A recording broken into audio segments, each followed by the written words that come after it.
हरिपुर नामक शहर में पप्पू का ढाबा नाम का एक मशहूर ढाबा था। ये ढाबा इतना मशहूर था कि आसपास के सभी लोग खाना खाने के लिए आते थे। उस ढाबे का खाना जो एक बार खा लेता तो उसका स्वाद भूल नहीं पाता। अगर कोई भी उस गांव में किसी भी काम से आता तो उस ढाबे का खाना खाए बगैर नहीं जाता। जितना ही वो ढाबा दिन पर दिन मशहूर होता जा रहा था, उतना ही उस ढाबे के मालिक का भी घमंड बढ़ता जा रहा था। अगर ढाबे का खाना बच जाता तो उसे उस खाने को फेंकना मंजूर था, लेकिन किसी जानवर या भूखे भिखारी को मुफ्त में देना मंजूर नहीं था।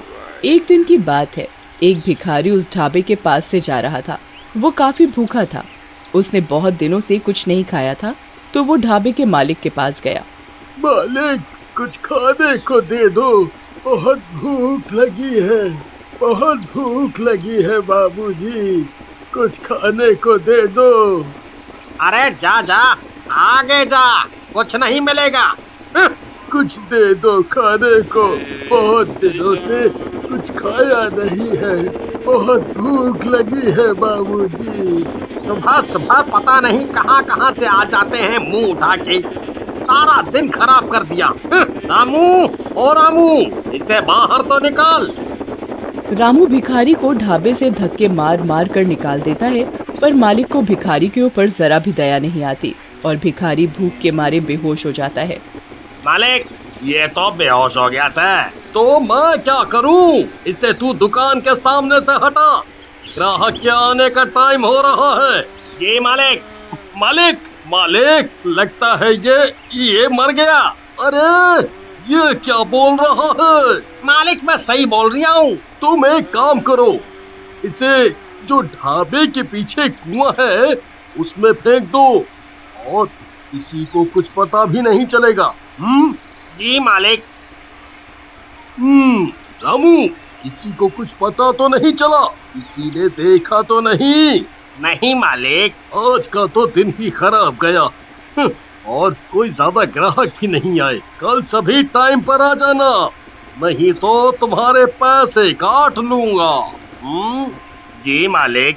मालिक अपने सभी नौकरों को छुट्टी देकर वो भी अपने घर चला जाता है। मालिक को रास्ते में ऐसा लगता है जैसे कोई उसके पीछे पीछे चल रहा है। तभी मालिक रुक जाता है और पीछे देखने लगता है, पर वहाँ कोई नहीं होता। अरे मेरा वहम होगा। और वो चलने लगता है। तभी उसे अचानक कोई जोर से थप्पड़ मारता है। वो अपने चारों ओर देखता है, पर कोई नहीं था। वो जल्दी जल्दी चलने लगता है और अपने घर पहुँच जाता है। अरे भाग्यवान, जल्दी से खाना लगा दो, बड़े जोरों की भूख लगी है। जी अभी लाई। जैसे ही पत्नी खाना लेकर आती है, तभी भिखारी भूत उसकी पत्नी को जोर से धक्का देता है, जिसके कारण पत्नी के हाथ से सारा खाना गिर जाता है। अरे भाग्यवान, ये क्या किया? सारा खाना गिरा दिया। जी पता नहीं कैसे गिर गया, मुझे ऐसा लगा जैसे किसी ने मुझे धक्का दिया हो। आज का तो सारा दिन ही खराब गया। अगली सुबह मालिक अपने ढाबे पर काउंटर पर बैठा होता है। तभी एक ग्राहक आता है और कुर्सी पर बैठ जाता है और खाने का ऑर्डर देता है। रामू, जल्दी से खाना लेकर आओ। ये कैसा खाना है, इतना तीखा? क्या हुआ, खाना अच्छा नहीं है? ये कैसा खाना है? रामू, ओ रामू, आज तुमने ये कैसा खाना बनाया है? मालिक, पता नहीं कैसे हो गया, खाना तो अच्छा ही बनाया था। आज भी मालिक की कोई कमाई नहीं हुई थी और सारा खाना ऐसे ही वेस्ट हो जाता है। ये देखकर भिखारी बहुत खुश होता है। अगले दिन मालिक अपने नौकर से कहता है, आज ऐसा खाना बनाना कि लोग उंगलियां चाटते रह जाएं। और सभी नौकर और रामू खाना बनाने में लग गए। खाना बनकर तैयार हो जाता है। खाने की खुशबू तो अच्छी आ रही है। तभी ढाबे पर एक ग्राहक आता है। रामू, जल्दी से खाना लाओ भाई। वाह वाह वाह वाह, खाने की खुशबू तो अच्छी आ रही है। ग्राहक जैसे ही खाना खाने के लिए बैठता है, तभी उसकी थाली से अचानक रोटी गायब हो जाती है। अरे रोटी कहाँ गई? अभी तो थी। वो डर जाता है। वो रामू का आवाज लगाता है। रामू, रामू। जी साहब, क्या हो गया साहब? अरे रामू, मेरी रोटी गायब हो गई। अरे ऐसे कैसे हो सकता है साहब, आपका वहम होगा। ये सारा करा धरा भूतिया भिखारी का था। वही सब ग्राहकों को परेशान और डरा रहा था। ग्राहक डर के मारे भाग जाता है। ढाबे के मालिक को समझ नहीं आ रहा था कि आखिर चक्कर क्या है। ऐसा रोज का काम हो गया और दिन पर दिन ढाबे के मालिक की कमाई कम होने लगी। एक दिन की बात है, शहर से कुछ लोग गांव की तरफ जा रहे थे। उन्हें पप्पू का ढाबा दिखाई दिया। उन्होंने उस ढाबे का नाम काफी सुन रखा था, तो वो ढाबे पर खाना खाने के लिए रुक गए और वो खाने का ऑर्डर करते हैं। रामू खाना लेकर आता है तो वो खाना खाने बैठते हैं तो उनकी शाही पनीर की सब्जी चिकन की सब्जी में बदल जाती है, जिसे देख वो घबरा जाता है। वो जैसे ही पीने के लिए पानी का ग्लास उठाते हैं तो भूतिया भिखारी सारा पानी उनके सिर पर डाल देता है और वो जोर जोर से चिल्लाने लगता है, भूत भूत भूत, अरे इस ढाबे पर तो भूत है। और वो वहाँ से भाग जाता है। देखते ही देखते ढाबे पर रोज अजीबोगरीब घटनाएं होने लगी। लोग उस ढाबे को अब भूतिया ढाबे के नाम से जानने लगे। एक दिन रात को ढाबे का मालिक जब ढाबे के गल्ले से पैसे निकालने के लिए गल्ला खोलता है तो वो देखता है कि इसमें तो एक भी पैसा नहीं है और पैसे की जगह मालिक को उस भिखारी का सर दिखाई देता है। भूत भूत, अरे ये तो वही भिखारी का सर है जिसे मैंने कुएं में फेंकवा दिया था। फिर ये इधर आया तो आया कैसे? मालिक की आवाज सुनकर ढाबे के सारे लोग मालिक के पास एकत्रित हो जाते हैं। क्या हुआ भाई साहब, आप इतना घबराए हुए क्यों हैं? ये देखो, हमारे गल्ले में भूत है।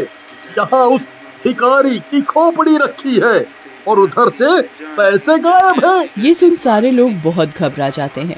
अरे भाई साहब, ऐसा कैसे हो सकता है? जाओ तुम एक बार गल्ला खोल के देख लो, तुम्हें वहाँ एक खोपड़ी मिलेगी। वो एक भूत है, भूत। वो आदमी मालिक की बात सुनकर ढाबे का गल्ला खोलता है, पर वहाँ ना तो कोई खोपड़ी होती है और साथ ही उधर उसके पैसे रखे होते हैं। अरे क्या भाई साहब, लगता है आपकी तबीयत ठीक नहीं है। आपने नींद में कोई सपना देख लिया है। आपको आराम करने की आवश्यकता है। अरे नहीं भैया, मैंने यहाँ सच में एक खोपड़ी देखी थी। मैं बिल्कुल सच बोल रहा हूँ। मालिक अपनी बात सबको मनवाने की कोशिश करता है, पर कोई उसकी बात नहीं सुनता और ना ही विश्वास करता है।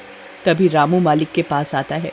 मालिक, मुझे ऐसा लगता है कि ये सब वो भूखा भिखारी कर रहा है।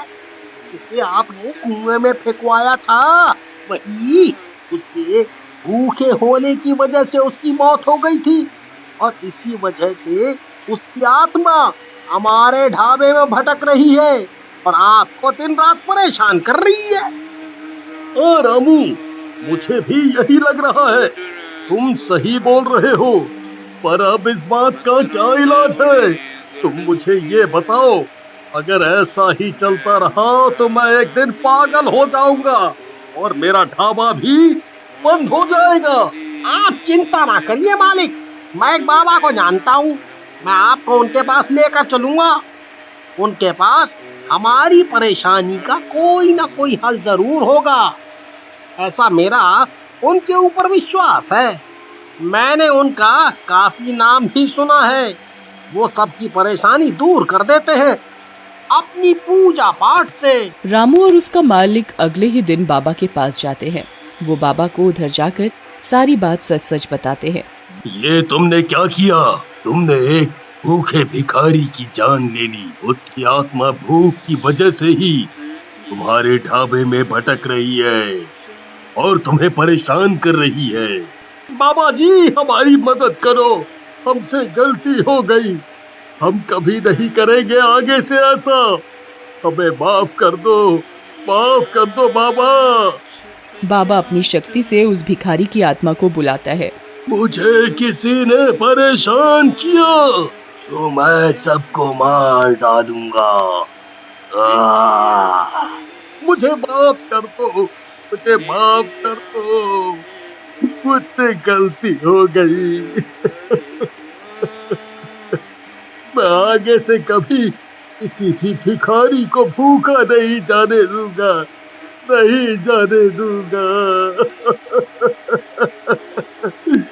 मुझे माफ कर दो।